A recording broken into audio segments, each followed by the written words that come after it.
welcome, ladies and gentlemen, to the second High Volt Web Talk this year. Together with Dr. Uwe Kaltenborn, we are again at the headquarters of High Volt here in Dresden, and it is exactly 2 p.m. That means we are spreading this news and we are distributing and broadcasting this to all over the world. So it is about 8 in the morning in the US time, so hello for your morning coffee, and about 6 to 8 hours plus in the Asian region. So here to you, a hello to your dinner.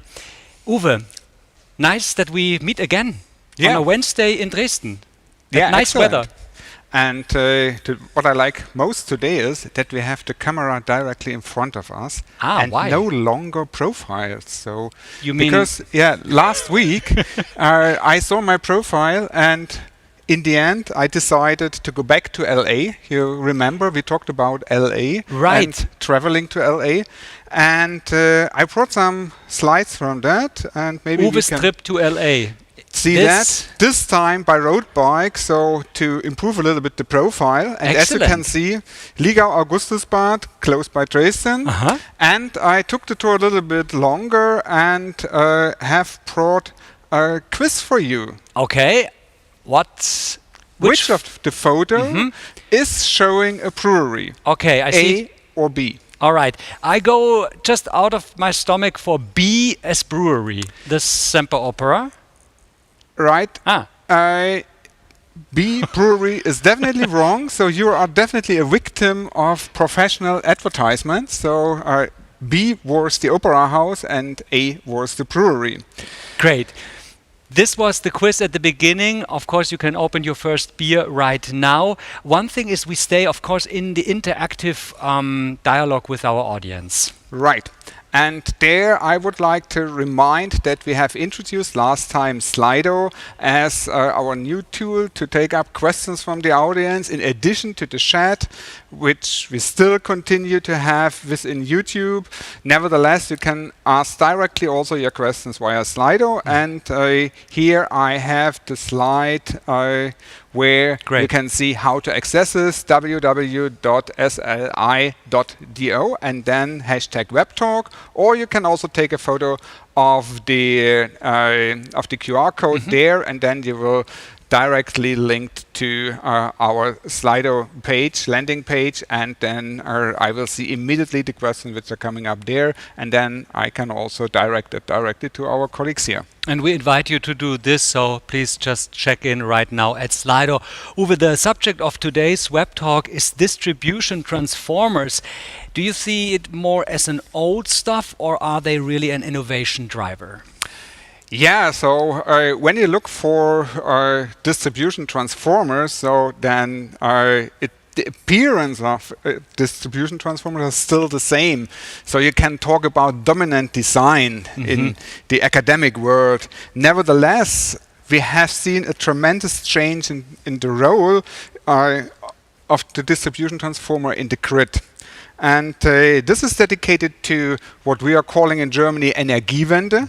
I think in certain English-speaking countries, this is also meanwhile a word like kindergarten. And it means energy transition. And we're talking about there the way how to integrate renewables from photovoltaic, from wind, then into the distribution grid. And there, the distribution transformer plays an important role. So because you have to organize it in such a way that in the grid, the power flow can be bidirectional.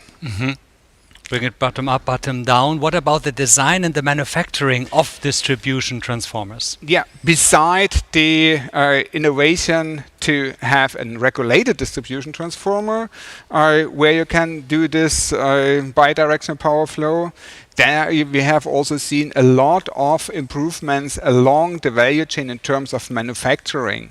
And this is something what do not appear in the overall design, but you see there automated product design, so how a transformer was designed, the same way the automation in terms of production and also in testing.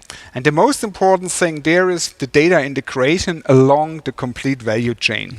So about all this we're gonna talk. One last sentence.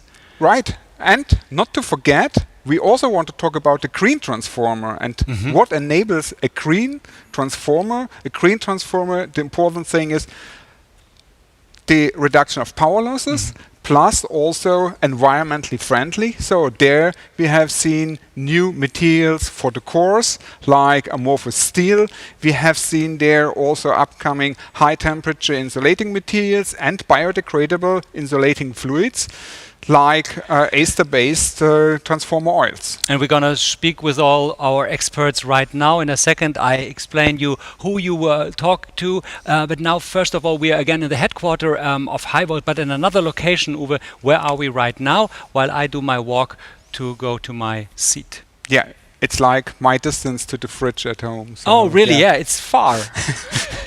Now, what we see here, we are in the assembly hall for our transformers and reactors. Normally, we are doing test reactors and test transformers here. And what we can see around our setup today are different kind of smaller reactors and also exciter transformers, which have the similar power and voltage levels as we can see also for distribution transformers. So therefore, it fits to a certain extent also then to the topic we have today. Great, thank you very much. Would like to hand over to you. Uwe is taking place at the famous Sidekick table. He has all the informations, all the data are running into here, his laptop. So your questions via Slido, of course, we can discuss about it. But first of all, I want to present you the round of really coryphees in all their disciplines. We have first of all Michael Heinz. He graduated an electrical engineering engineer from the Technical University here in Dresden with 35 years of professional experience. He covered all roles from transformer designer up to the senior VP for the Global Technology Center for the distribution transformers. And since 2017, he is the senior principal expert distribution transformer at Siemens, now of course Siemens Energy. And he works within IEC as a member of Convenia, as well as in the SIGRE and SIRT. He's married and proud father of 2 children and 3 grandchildren. Michael Heinz, hello and welcome. Good afternoon. Thank you. Next to him is sitting Franco Pizzutto. He is the business development manager for distribution on-load tap changers at MR, Maschinenfabrik Reinhausen. He graduated in power engineering studies from the University of Applied Science in Ansbach here in Germany in 2008. He joined MR and worked there in the order processing for power transformers, OLTCs. He dedicated himself to OLTCs for voltage regulated distribution transformers, enabling the integration of renewables since 2013, becoming more and more important. He's married with 2 kids. Hello and welcome, Franco Pizzutto. Thanks. Hello. And Mr. Pizzutto, you brought a video for just some seconds to see what MR is doing and what we are talking about in this talk. Yeah, it's actually to explain the concept of a VRDT. So nowadays, renewable energy sources are integrated in the grid, creating voltage rise when they generate, which can lead to voltage problems in the low voltage grids. In the evening, when the sun goes down and people getting back home charging their electrical vehicles, the voltage drops, which might create voltage issues as well. By replacing a non-regulated distribution transformer with a regulated distribution transformer, the voltage can be regulated for each situation dynamically and hence solve any voltage issues for generation but also for load cases. Great, thank you very much for this insight, and of course a very actual subject, becoming more and more actual, all this getting connected together. We talk about all this. Thank you very much. And then we have Stefan Bergmann with us in our round. He graduated in electrical engineering at the Technische Universität Dresden here. He was working for Areva Nuclear Power in Germany and in Finland, focusing on the design of MV distribution systems in nuclear power plants. Stefan joined sales at HIGHVOLT here, Prüftechnik Dresden GmbH in 2012, so next year's your 10 years here. Currently, he's responsible as an area sales manager for Southeast Asia and is the product champion of Ditas. Stefan is married and has one daughter. Welcome, Stefan Bergmann. Thank you very much. Gentlemen, we are gonna talk in the beginning of this with already, as you know, some statements of our experts, and starting with Michael. Eco-design of grid components is quite a significant contribution to reach the Green Deal. We talked about it before, the Energiewende.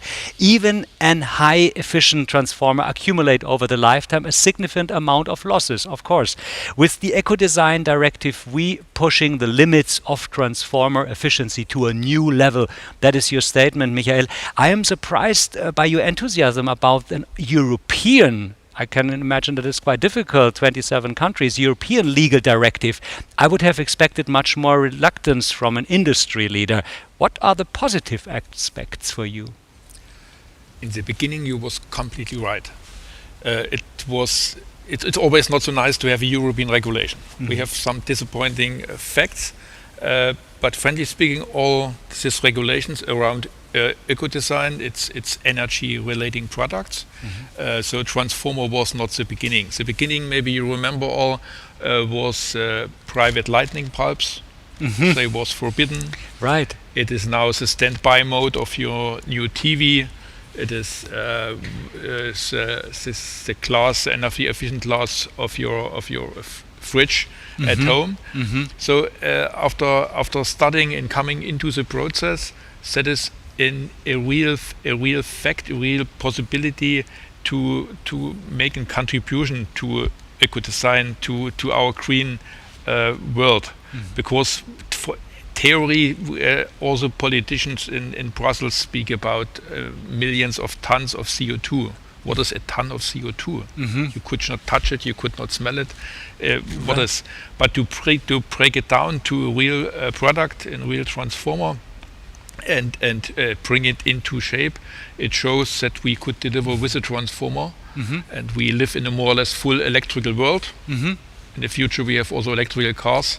That is significant for us. We see it on the slide, and we see quite like, you don't have to read all this, but this is also what you have in your daily business, really to talk about it, to negotiate about, and to bring in for the industry also some like realistic targets.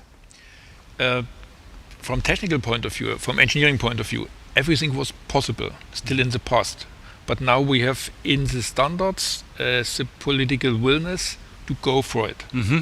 So now it's a challenge for an engineer to make it in the best way, to bring the best efforts for our clients.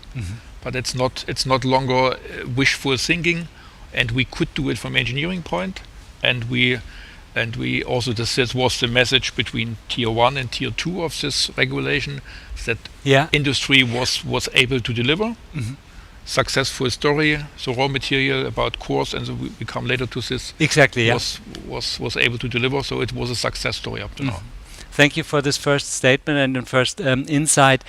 Franco, your statement for this round: voltage regulated distribution transformers, so VRDTs, are the key enabler for the integration of renewables and low carbon technologies in distribution networks. Integration of renewables, the famous Energiewende, caused bidirectional power flows. What is the key technology behind VRDTs? So the bidirectional power flows themselves are not the big problem. The problem is the effect that bidirectional power flows make, and that's voltage rise in networks which were designed only for load situations and designed and calculated for voltage drop. So now we have the voltage rise situation. Especially in networks with long feeders, means suburban and rural, there is the problem, as we saw in the video before, that voltage rise can happen. So and in addition to that, everything is dynamic. So once a day, or some situations we have voltage rise, some situations we have voltage drop, and therefore you need an asset that can dynamically adapt to the situation. similar to a bike.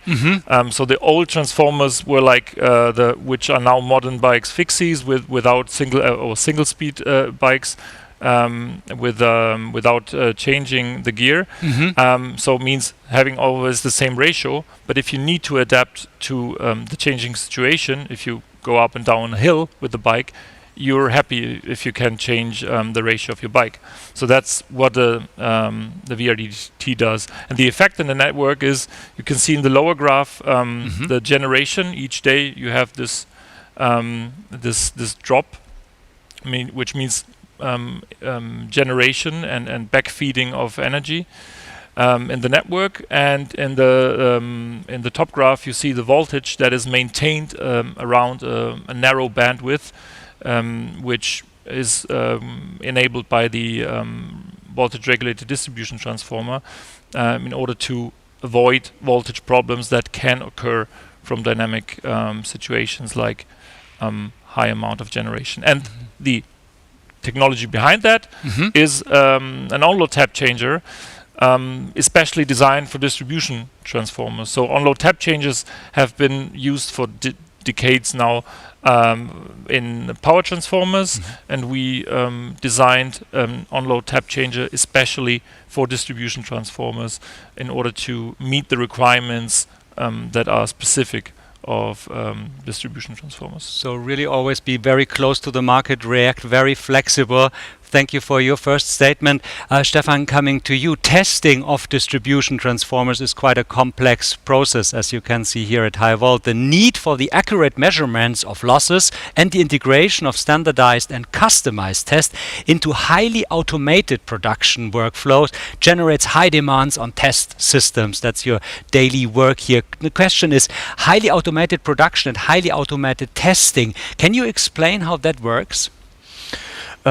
Well, in principle, testing of transformers consists of several subtests, which are dealing with the different parts of the transformer, mainly with the iron core, with the copper windings, with the resistances in between, with the insulation, and so on and so forth. So this is mainly similar between the distribution transformers and, for example, the power transformers.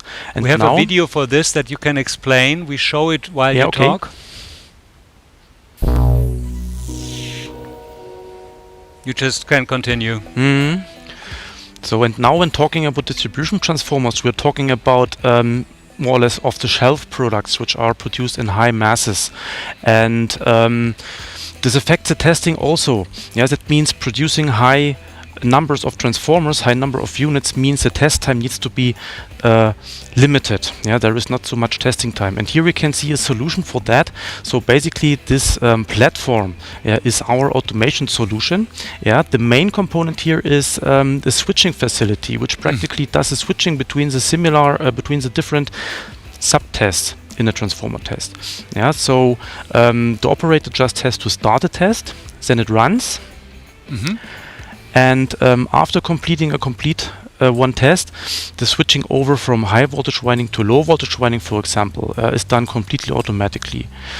So this reduces significantly the failure rate of operators, also the testing times, and can be integrated easily into manufacturing processes of high number of distribution transformers. And I can assume that you have very different customers, of course, here at HIGHVOLT. Can you name some of the critical demands from your customers? Well, what are the critical demands? On one hand, they want, of course, to reduce the testing time. As shown in the video, and also to integrate the data from the manufacturing of the transformer into the testing. They want to know where is the transformer located. When does it come to the test facility? What type of transformer is it? What kind of tests have to be done at this transformer? What are the testing parameters? And so on and so forth. So this is a very critical aspect for our clients. Thank you very much. One of your clients, of course, here is Michael, Siemens Energy. You as a customer, do you find some requirements here on that list too? The main topics are still mentioned, but it's also an insignificant issue for health and safety. Imagine if you have no handling switching process, everything is exact controlled and checked for the next step. it helps to reduce danger situations in this regards. Of course, time. When we speak about distribution transformer, we speak about significant quantities. We speak about 10, 12, 15,000 units per year. So that means working in 3 shifts, coordinated parallel testing. That's really, if this running efficient, you could save significant time and cost. But it's of course always the conversation between customer and the manufacturer. Stefan, what are the levels of automation HIGHVOLT is here offering? So in our test system for distribution transformers, we are offering 2 levels of automation. We have the basic configuration, which is consisting mainly of powerful frequency converter, step-up transformer, a control system. Yeah, you can see it on the picture on the left side, placed in a container. The second part here is the control system in front of the container. And this is the basic configuration. Already here we have the chance to select predefined transformer tests, standardized transformer tests, and already here reduce the need of adjusting testing parameters manually. Yeah. On the picture you also saw the automation facility, which is a major aspect of the second automation level. Here we have the switching facility. We have the place to install additional components, for example, for applied voltage test. And we have the possibility to import data from each transformer, from the manufacturing.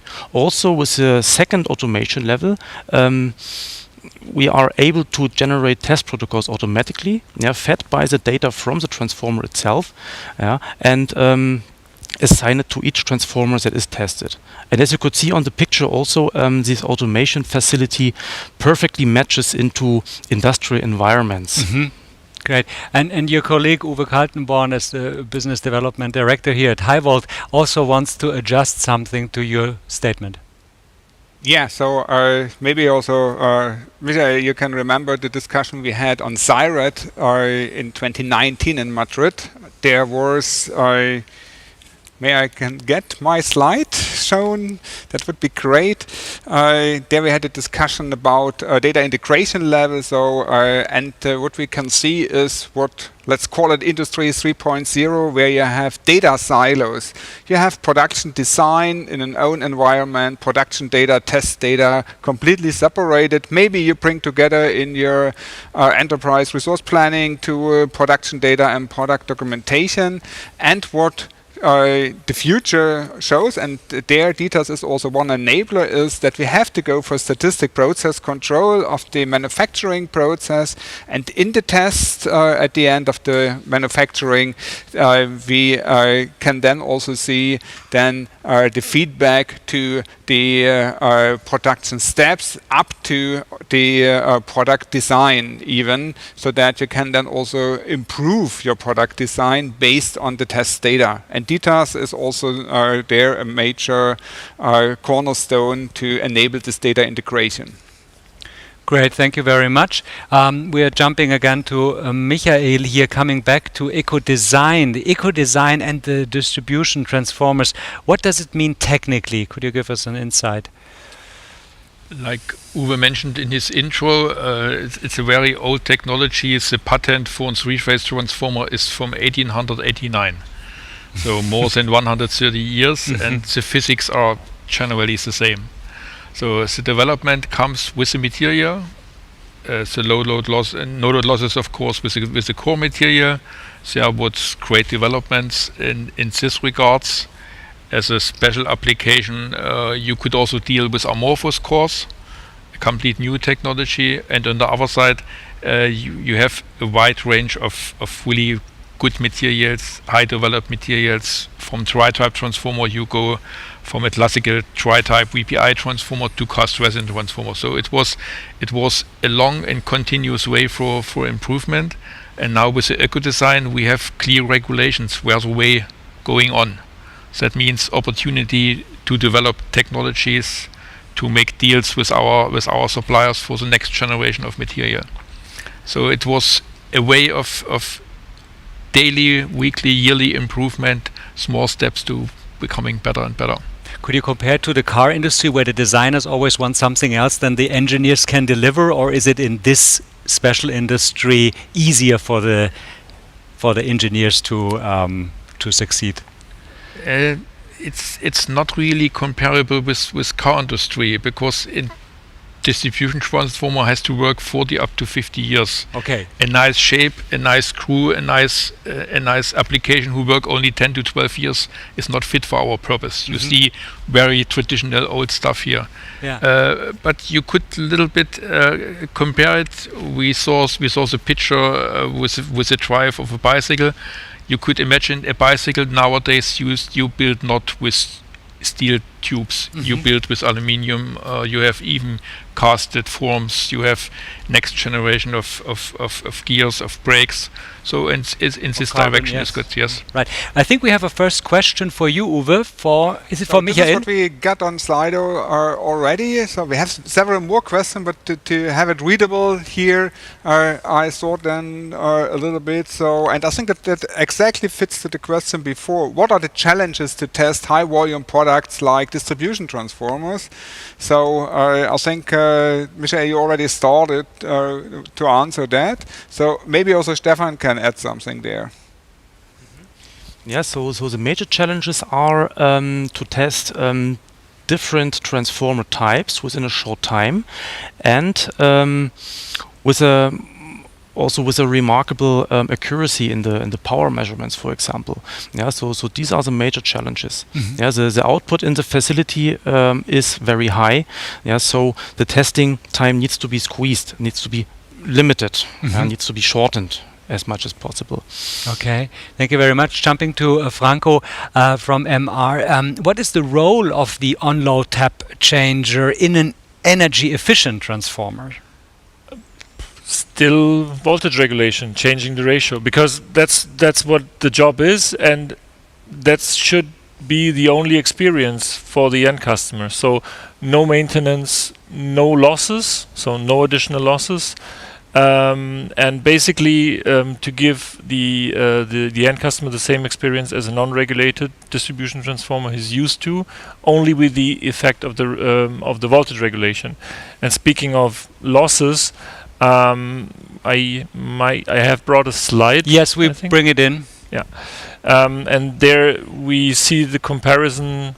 No, actually, this one. No, another one. No, the one before. Okay, jump one back.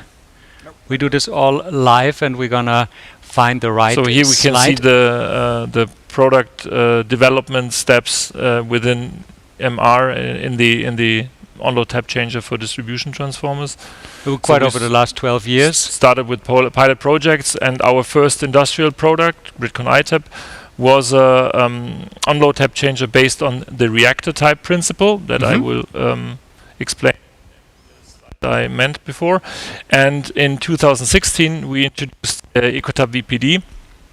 That is a high-speed transition resistor tap changer, and the difference between a reactor type and a high-speed resistor type tap changer is that the high-speed resistor type tap changer does not bring additional losses to the transformer in service during the operation, and that's let's say one of our answers to eco-design directive in order to give our contribution to the eco-design distribution transformer. Okay, great. Stefan, how is eco-design, as we talk about this all the time now, how do the eco-design regulations, of course, affect the requirement of losses and loss measurements in the distribution transformer? So the eco-design directives have the goal to reduce losses in the distribution transformer. So what we see is a requirement to have measurements of less losses. Yeah, but of course also the accuracy of the power measurement plays an important role here. Yeah, and this accuracy is not only affected by high precision measuring devices, but also by effects which are caused in the test lab itself. Yeah, for example, impedances of the measuring cable, or layout of the measuring cable, for example. Yeah, the positioning of the measurement system compared to the test object, for example, environmental conditions, and so on and so forth. Yeah, so here. There is always, or there is a requirement in the standards to have an additional determination of final uncertainty. So what HIGHVOLT developed was a system you can see on the slide on the right hand side called LIMOS MS, which practically eliminates all these effects. Yeah, so there is one rack, the VTs and the CTs are installed on these racks. In addition, there is a device to take these measurements, yeah, and transmit them into digital signals, which are then transmitted to the evaluation unit. And by this, we can practically eliminate these effects of the test field. Yeah, and we have a system ready for power measurement that can be handed over as a complete calibrated measuring system, including the computer. So it's really all in a very compact format. As it we saw on it the is slide. all in one, including the computer and so on. Yeah. Thank you very much. Michael, you talked before already about Tier 2, and the next important step of the Eco-Design Directive starts with Tier 2. And exactly in 2 months, the 1st of July already, 21. Can you anticipate already the potential market acceptance? Tier 1 was a little bit difficult. Nobody know how to handle, how is the market survey, what could going on, what should we deliver on which time. Now we have some years time, and with Tier 2 everything is prepared in a well manner, and it's normally well accepted. But well accepted means shows like today's this web talk. A lot of my job is to train people, to explain the regulation, that we come together to a good solution. And it go even a little bit more than tier 2. You see here a good comparison. What means the European regulation in the, related to the other programs in the world. And you see the European regulation with Tier 2 are the ambition ones when we speak about liquid immersed distribution transformers. It's the dotted line, the light the dotted line on the top. Line. And then lower, short followed by the Indian version. Top runner from Japan is a little bit lower, in the same level like the American DOE regulations. So we are, like Uwe mentioned, for Energiewende, we are the front runner in the world. And also in this regards for this loss level, and that's really significant. And what?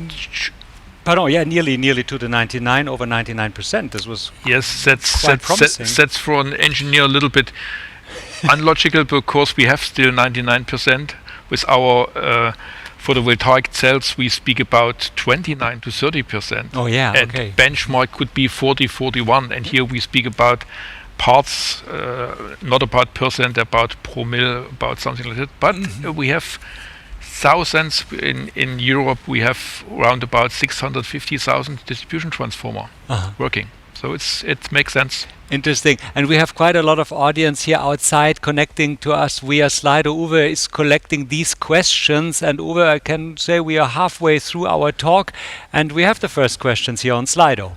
Yeah, so I have more questions to come, but I already sorted them a little bit so that we can start with the questions related to the topics we have already discussed. So I would start with the first question towards Stefan. How flexible are such test facilities for different transformer types? So this is the question always, what happens if I have different type of transformers in the same factory and only want to have one test field at the end of my production lines in that case? Yeah, so at the end of the day, it is important to have the data of the transformer somewhere stored and to have the facility ready to that the manufacturing process can communicate with the test system. Yeah, so for the test system, it is important to know what transformer enters it. Yeah, and after the test, of course, when it's leaving the testing facility. Yeah, so in these terms, such a data import is a very flexible tool to handle different types of transformers, from different production lines even. Great. Next question. I saw 3 more. Yeah, so I would still like to stay with Stefan. How can we really prove that the losses of the distribution transformers in service are in the range as tested in the factory? Well, there is no other chance than measuring them again in the field, because during its service time, transformers are aging, they are producing more losses, and it is can be part of a good maintenance program to test them on a regular basis and to measure the losses. Should the losses increase over a time, it could be a sign that something has to be done on the transformer, and so maintenance can be planned on that. Vijay, you would like to add something? He was shortly moving. I'm 100% of our opinion. In aging transformer, not increase the losses if he is healthy. There are investigation about core losses. Core losses over the time are reducing by 2 to 3 per mil. For load losses, it could be in effect, but very low. If it's healthy, it's more or less stable. What we found out, it's more related how you make the test. What's your test equipment, like you mentioned? That is significant. And that is always the endless discussion with clients to understand what is the measuring equipment, and when you come with a certified truck, with everything is fine, you could repeat it more or less with high accuracy. But to compare a test field somewhere in, let me say, Absurdistan, with a test field of Kema, or with one in Berlin with IPH, it could be a long discussion. What is your test equipment? What is your software? How you calculate your values? Maybe to follow up on that, I would a little bit reformulate this question, which is now on the top. Vijay, are you comparing data from transformers in operation with test data you have taken in the factory? Is that a customer request? Are you doing that on a regular basis, or is that something where you would say, okay, that's more an academic approach towards the investigation of the status of a transformer in operation? I could only say it according to my experience. It's only academic, because we are changing the ownership. We have no access to transformers. When you speak about future sensor data, it's still needed to negotiate all the legal opinions and all the contract behavior. How could you get access to the transformer? And frankly speaking, we get a transformer back if there is an issue. It could be a simple repair, a simple maintenance, new paint, new gaskets. Okay, then we repeat the measurement. But for this simple measurements, we get no significant data out of that. So traditional, it's when it leaves the factory, that is the last point, the last fingerprint with all the losses. And normally you have no more information available later on. Okay, one question left. Maybe we can get the last question also on the screen. Great, and then we jump in. And I would concentrate on the second part of the question. Is it possible to perform type or special tests through automated testing technique? And I think there we have a very, very clear answer from Stefan. So I think the answer is yes, of course. It can be performed by an automated test field. We should know that type tests or special tests may take longer. So but this needs to be considered by the planners of the test. So from the automation point of view, it is absolutely possible. Great. Thank you very much for this first round of questions. We have some more later on. Franco, at the OEM, of course, the testing of the transformer function and the testing of the OLTC functionality, that happens in separate procedures. What is so special for testing the OLTCs? So maybe I'll start that the OLTC and the motor drive actuating the OLTC are tested in the OLTC factory as a routine test every part, and this is a very thorough test that can only be done with the tap changer, let's say, accessible and not inside the tap changer, inside the transformer. When then the tap changer is installed in the transformer, there is a section of the tests for the OLTC in order to make sure that the OLTC has been installed in the correct manner, and also the connections between the winding and the OLTC have been done in the correct manner, but also that the drive and the mechanics between the motor drive and the OLTC are working properly. So that's why there's a separate section in order to, at the very end of the transformer production, to make sure that it has been integrated in a proper manner. Of course, you have many different customers with different requirements. Talking about these customer requirements, you at MR are offering different voltage control algorithms. Who is deciding which algorithm is used and how can it be tested? At the end, the end customer, the network operator, decides based on their planning principles. So depending on what regulating parameters I set up in the regulated transformer, and depending on the regulating algorithm, I have different, or the network planner has different parameters he can plan with. So at the end, it's basically the utility, and of course the network planner at the utility has a big part of it in defining the algorithm and the parameters. Stefan, now talking about these algorithms and feeding the OLTCs with the right regulation algorithm, is that a special challenge for HIGHVOLT? Well, when thinking about this challenge, we need also to consider the power that needs to be fed into the OLTC for the test. Yeah, so switching an OLTC involves a switching resistance, and this switching resistance requires some power for a short time. Yeah, and now the question is, can the power source feed this OLTC during the test or not? So if it's not possible, then we are talking at least about a separate power source, yeah, and in the worst case about a separate test field for this test. Yeah, now the DDAS includes a very powerful frequency converter, so we can talk about feeding the OLTC with a power during the test. And then when we consider this, it is, I would say, a normal challenge for HIGHVOLT to integrate regulation algorithms. And following up this, looking towards the future, of course, when we talk about algorithms, talking about smart grids, will each transformer have an own regulated algorithm, or will we see smart self-adaptive regulators adopting the specific grid situation? To Stefan. But both of you, just continue with Stefan, and then, of course, you.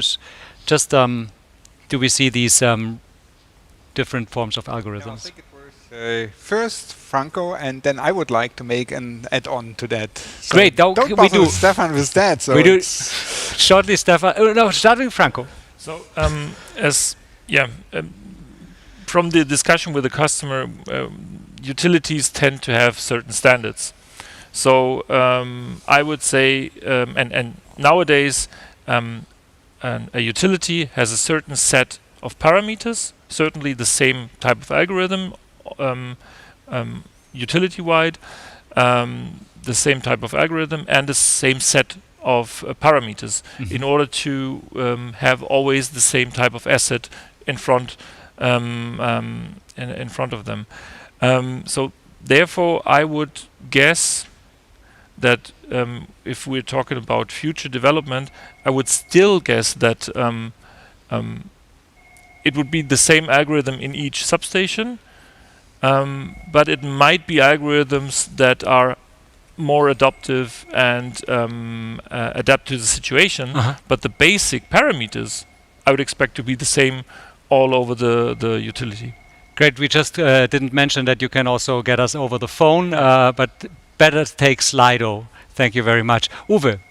Yeah, so I was thinking about the jumping for the phone, but maybe we will next have the answering machine there. Now, yeah, the topic is that the question of the smart grid capability and also the integration of new functionalities, that's something where manufacturers as well as utilities have their still a way to go to have done this integration, and especially also in the framework of SIRAD. We are discussing that in, for instance, in the 2021 session, which will happen in September in Geneva in Switzerland. That will be one of the key topics, as we're also discussing there about the different aspects of the integration and also how you can handle this kind of equipment then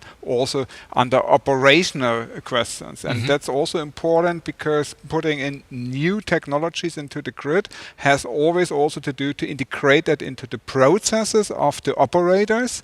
And you also have to anticipate that you have to change a lot of their rules and also the way how they operate and to do their daily work, and always to guarantee also occupational health and safety in all the way down, and also to write it down in all the documents. And that also has to anticipate it for this kind of work.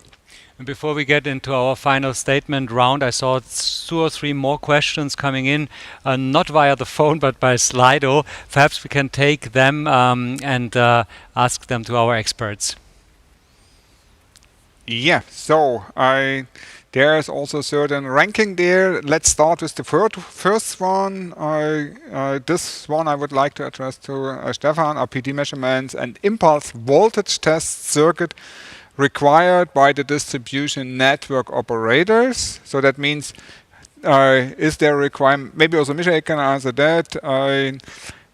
Is that a requirement from the operator side, and does the presented automated test setup also cope with these kind of tests? So maybe first, Michael, PD measurement and impulse voltage tests, key requirements from the operator's side, from the DSO side, yes or no? And then the question to Stefan, is that integrated into the automated test system as well?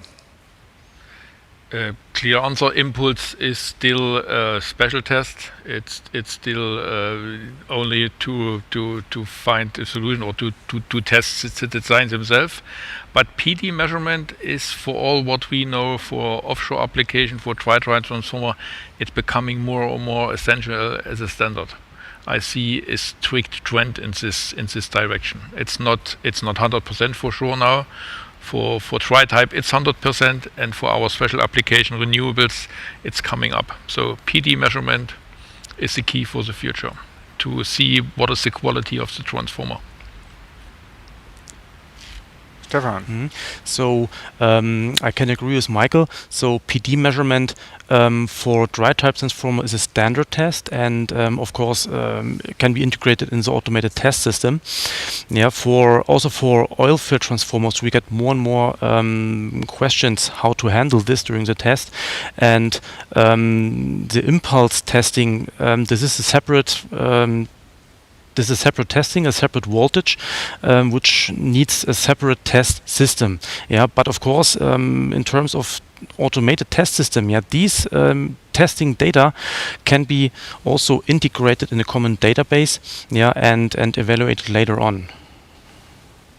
Great. Yeah, and maybe to add on that, so also HIGHVOLT has there a product available called WV1818. So I personally was already on a windmill testing a solid insulated transformer from Siemens on a windmill nacelle, and there we also did the PD measurement. That was a requirement of the operator there.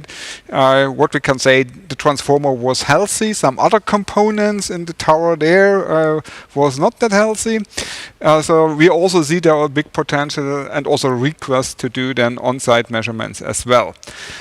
Okay, then two questions which I would like mainly to dedicate to Michael. The first one I would like to start, also if it's the last one in the ranking here. Are eco-design rules an entry barrier for non-EU manufacturers in terms of the EU eco-design directives? Is that something to keep non-EU transformer manufacturers out of the market? No, clear answer. Also in the name of Europe or European Commission, we are playing in the open world, in the open market. And you see, we are not the only one. We have the DOA regulation in US, we have Chinese, we have India. We are part of the family. A little bit difficult is for worldwide trading that the regulations are different. The limits are different. So you have to, of course, when you want to go to Europe, and you saw the pictures that we have the highest levels, that means the lowest losses, the highest requirements.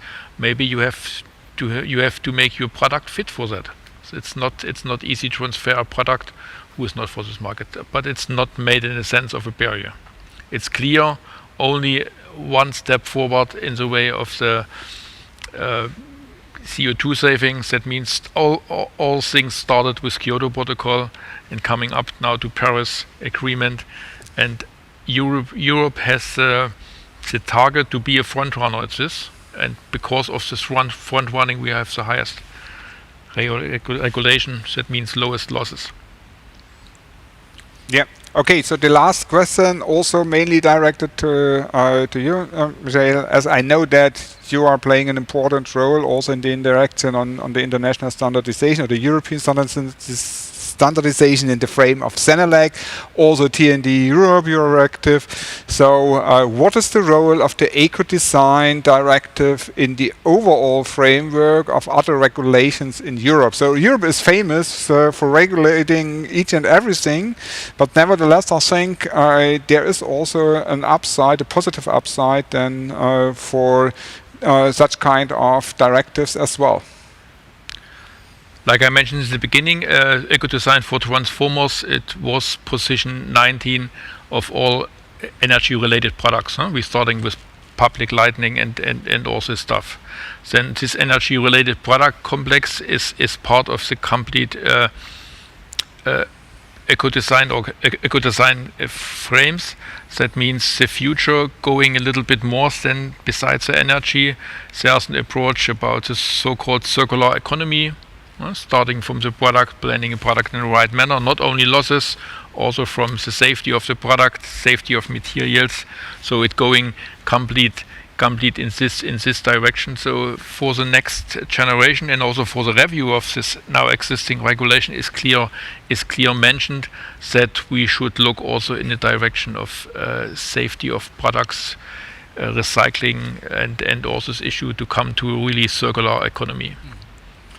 Great, thank you very much. We are jumping in our last round, in a quick round of statements, kind of a little bit of a conclusio of our expert. Michael, starting also with you from Siemens Energy. What will the future bring to the transformer industry in terms of eco-design in the EU and worldwide?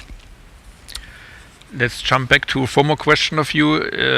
It is still now with Tier 2 a challenging position, loss-wide. And some products are excluded, like offshore wind turbine application. But now we have the case, two of these main clients are still asking, still also for offshore application, to going with these low losses, because they want to install also and send a green message. They want to have a complete equipment offshore, also with a transformer in this best regulation. And for the future, We have now a review of the actual situation in 1st of July 23 should be ready. First discussion started, and it looks like it could be we go to a next level, to a tier 3. That means we squeeze out again what could be, so between 5 and 8% reduction of load losses was in the first discussion. Not for all products, not in the same time level, but it going forward in this direction. Interesting outlook until 2023. Franco Pizzutto from Maschinenfabrik Reinhausen MR. What is the next technology step for the OLTCs in the distribution grid? Artificial intelligence for the algorithms or power electronics to replace mechanics? I would not say that both would exclude each other, but if I had to take a guess, I would rather go for the power electronics. Power electrics? Yeah. Why is your guess going in this direction? I don't know, maybe I watch too much Black Mirror, but in terms of artificial intelligence, I don't know, maybe I'm too conservative. That's why it's just a guess, yes. But maybe certainly the best out of two worlds, as also this format here is a hybrid format. We are live sitting here talking to you outside here to hundreds of listeners and listeners outside in the world. Last statement of our final round from Stefan Bergmann here from HIGHVOLT. Are you ready to serve the upcoming requests? Well, I would like to start this statement with my appreciation to the product gods of the DITAs, mainly the technical departments who are working on the improvement of the power electronics, the high voltage transformers, the control and the measuring systems. So in my opinion, we developed a very technically very competitive system, which already exceeds the requirements of today. So coming back to the question, I would say yes, of course, we are ready to serve the upcoming requests. Thank you very much to our experts at this point. Thank you very much for all these insights. Uwe, we had quite some questions. We had quite some discussions here. At the end, I would ask you, of course, this is a platform to stay in contact. Also, if we are not live with our web talk, it's a kind of an industry platform already. What is up next week? What do you have in plan? Yeah, first I would like to thank our experts because I started today with a comment on our invention and innovation. We have seen that also distribution transformers have generated a lot of innovation, and we would like to transfer that next week into some kind of invention. There we would like to discuss monitoring of DC cables and also to answer the question, is it possible to measure partial discharges on a DC cable? Therefore, I would like to thank all you here and also all the colleagues out there in front of the screens there, and looking forward to see you all together with all the cable experts then next week again. Thank you very much. And I think, do we have already We have already a trailer for that as well. And we show this now.